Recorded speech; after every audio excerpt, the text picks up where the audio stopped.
what are some other key benefits you'd like to highlight for companies to consider when bringing on these type of advisors?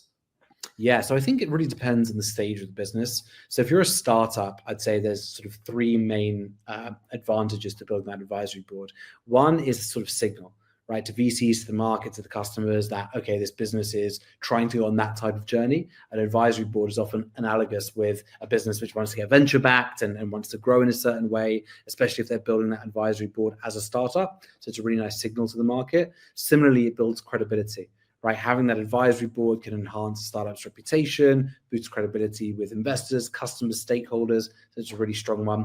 And then finally, speed. Speed is core. When you need to get everything answered yesterday, having a group of trusted advisors who have been there, done that, who can either provide those answers directly or often have a network to dive into for those answers is awesome.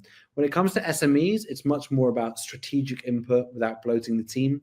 You know, if you're an SME, a traditional SME, which isn't seeking equity funding, but is just going on a more bootstrapped route, you still need all of those things. It's less about the signal, maybe less about the credibility, although still for customers, it's important, but less about the VC signal and more about how do you get access to that type of input, that type of information and education without bloating out the team in that way.